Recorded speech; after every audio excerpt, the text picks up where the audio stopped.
तुम आ गए युवराज सूरत।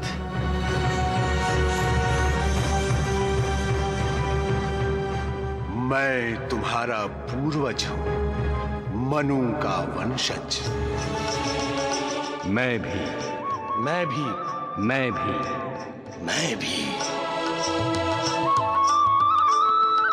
आपकी ये दशा? हमें मुक्ति नहीं मिली है युवराज सूरत। क्यों? क्योंकि हम अपने कर्तव्य से विमुख हुए थे।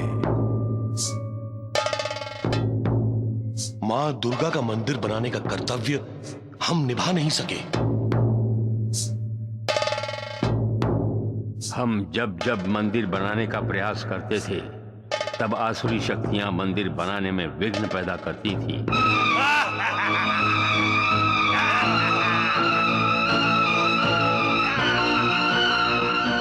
हमसे जो कार्य नहीं हुआ वो हम तुमसे होने की उम्मीद रखते हैं ताकि हमें मुक्ति मिले। युवराज सूरत, नियति ने दुर्गा का मंदिर बनाने के लिए तुम्हें चुना है, इसीलिए तो नियति ही तुम्हें यहाँ खींच कर लाई है। हमें मुक्ति दे दो युवराज, हमें मुक्ति दे दो। माँ दुर्गा का मंदिर बनाओ युवराज। माँ दुर्गा का मंदिर बनाओ युवराज। दुर्गा का मंदिर बनाओ। माँ दुर्गा का मंदिर बनाओ। युवराज, अपने कर्तव्य से विमुख मत होना युवराज सूरत। अपने कर्तव्य से विमुख मत होना युवराज सूरत। अपने कर्तव्य से विमुख मत होना युवराज सूरत। मंदिर बनाओ युवराज। अपने कर्तव्य से विमुख मत होना युवराज सूरत। सुमुखी, सुमुखी, तुम ठीक हो ना सुमुखी?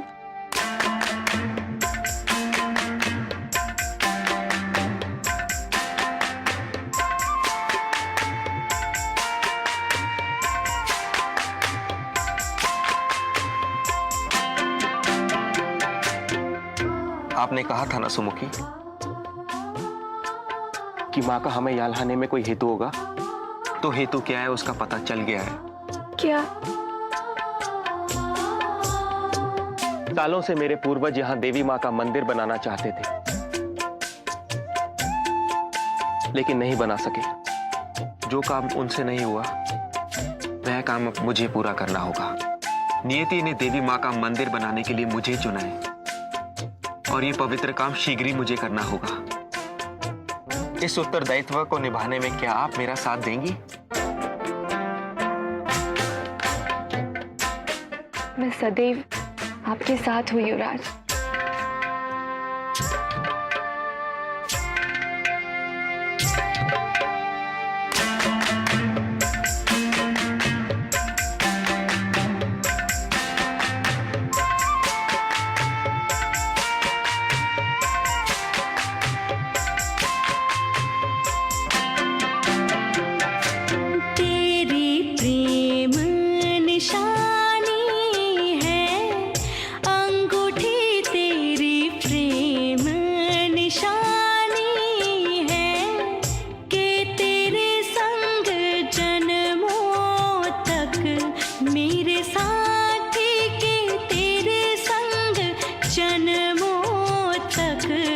मुझे प्रीत निभानी है कि तेरे संग जन्मों तक मुझे प्रीत निभानी है।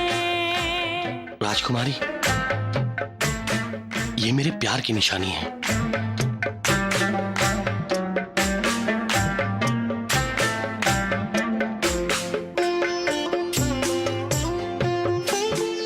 ये अंगूठी मुझे सदैव विश्वास दिलाती रहेगी कि आप मेरे साथ हैं।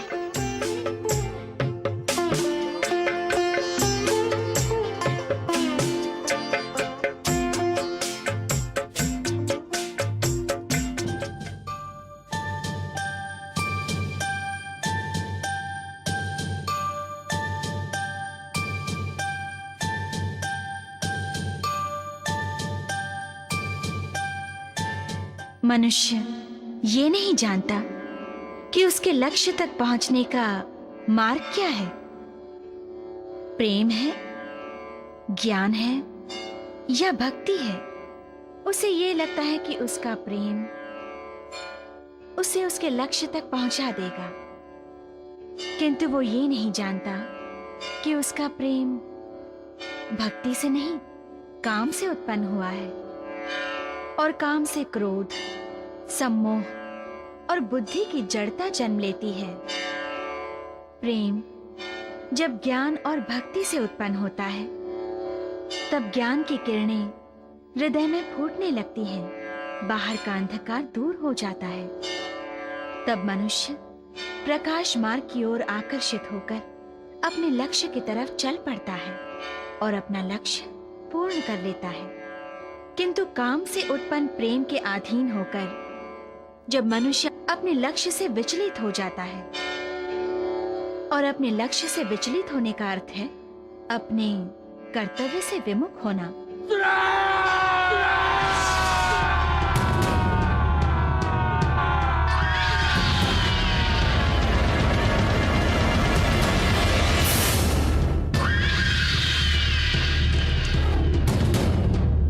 आपको मेरा आखिरी प्रणाम।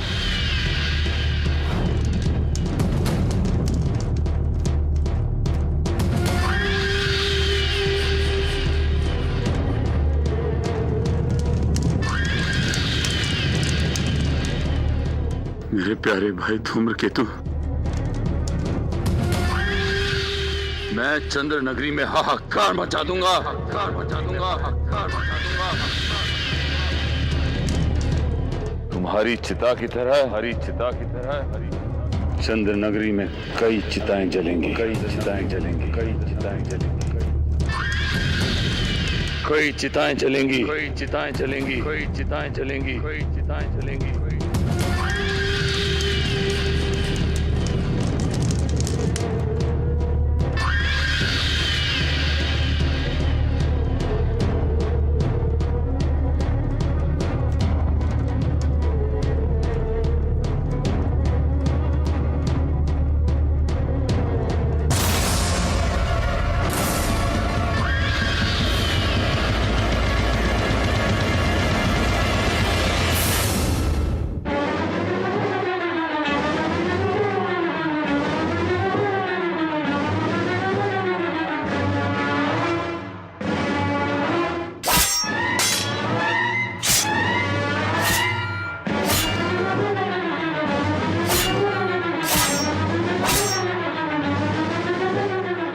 यज्ञ करते हो, तप करते हो और अपनी तपो शक्ति मानव राजाओं को प्रदान करते हो।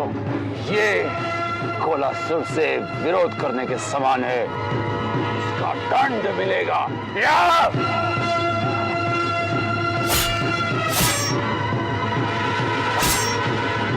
ईश्वर से डरो कोलासुर, माँ दुर्गा से डरो।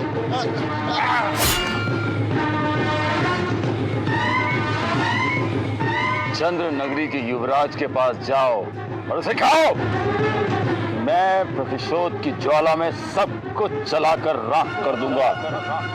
यदि वो मुझे रोक सकता है, रोक सकता है तो रोक ले, जाओ, तो रोक ले, जाओ, रोक ले।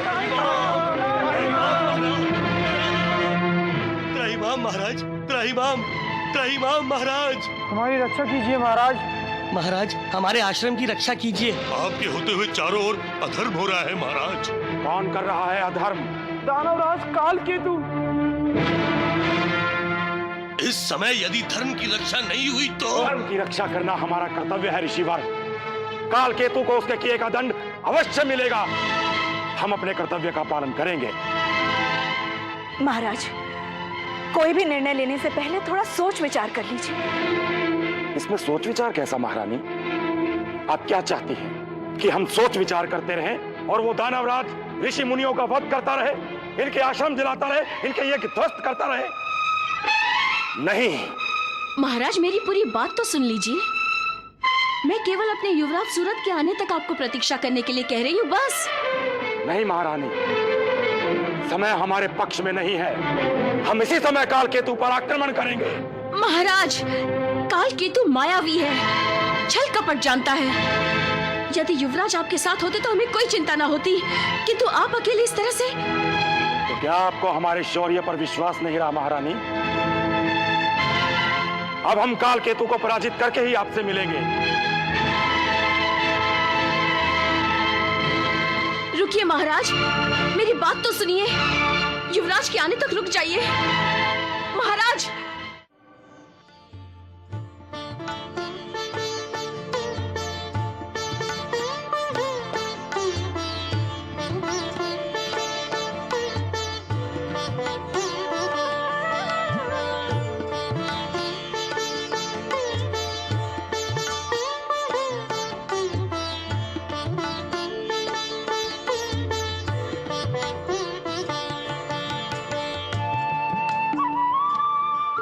अब हम सुरक्षित हैं युवराज। यदि काल केतु आ गया तो? आप है ना।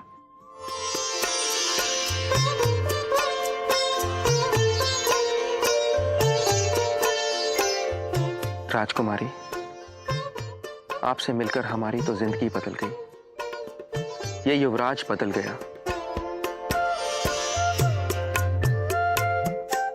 राजकुमारी, आज मैं आपको एक वचन देता हूं कि सिवाय आपके मेरे लिए हर नारी पराई होगी। सिर्फ आप ही मेरा प्यार होंगी, दूसरा कोई नहीं। राजकुमारी, मैं दूसरा विवाह नहीं करूंगा। मेरी तो केवल एक ही पत्नी होगी और वो होंगी आप।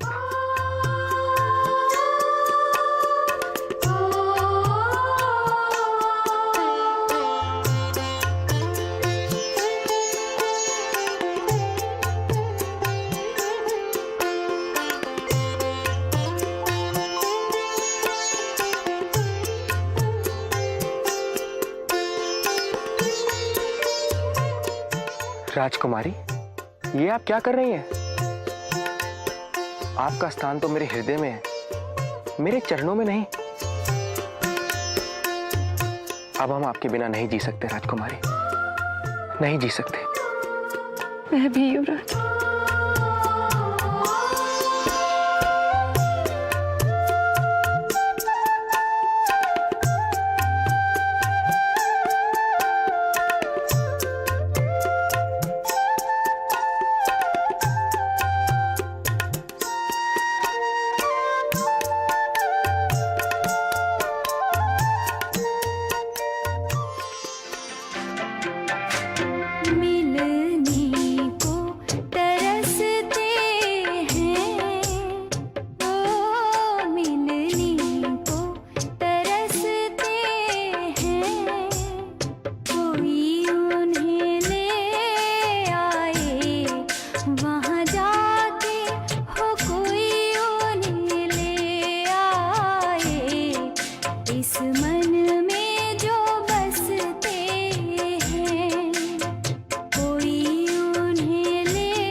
पवन,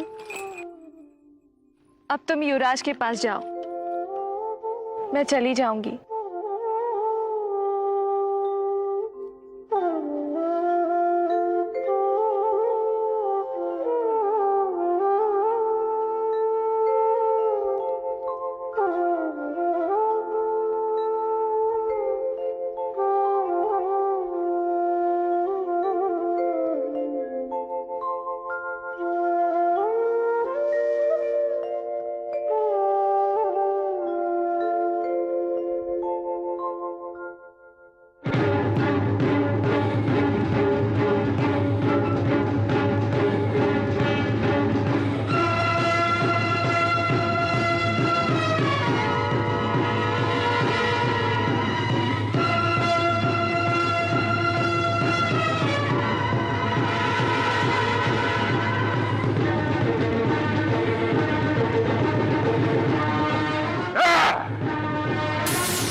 हसमुख, सूरत कहाँ है?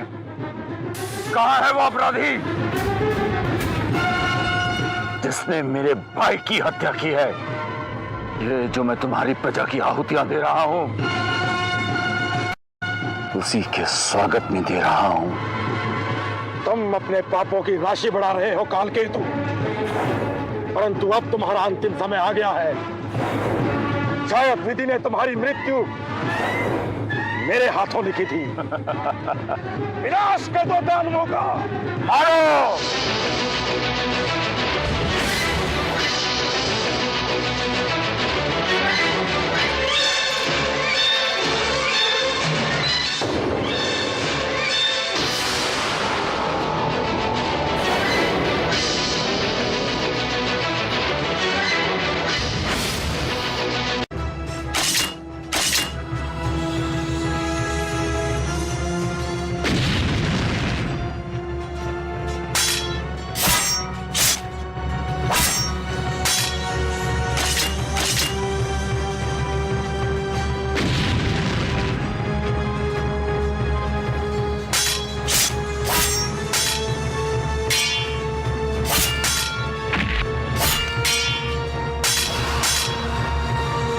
मेरा नाम काल केतु है। मैं अपने शत्रु का काल हूं और तुम्हारा काल इस बाण के रूप में तुम्हारी ओर आ रहा है। संभाल!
क्षमा! महाराज, मुझे जीवन दान दीजिए। आप तो मनुवंशी हैं। मनुवंशी तो अपनी शरण में आए हुए शत्रु को भी आश्रय देते हैं। महाराज, मुझे आप अपनी परंपरा निभाइए। महाराज, मुझे जीवन दान दीजिए। तुझे जीवन दान मिल सकता है यदि वचन दो कि फिर कभी अत्याचार नहीं करोगे, कभी ऋषि मुनियों को कभी नहीं, कभी नहीं, कभी भी मैं अत्याचार नहीं करूंगा। महाराज, ये ऋषि और मुनियों को मारने वाला काल केतु महाराज स्वयं वन में चला जाएगा, साधु बन जाएगा। महाराज, साधु बन जाऊंगा मैं कभी अत्याचार नहीं करूंगा। महाराज, हमने तुझे जीवन दान दिया। महाराज की जय हो। महाराज, जाओ, खोला नगरी लौट जाओ। जैसी आपकी आगे महाराज, मैं भी चला जाता हूँ। महाराज।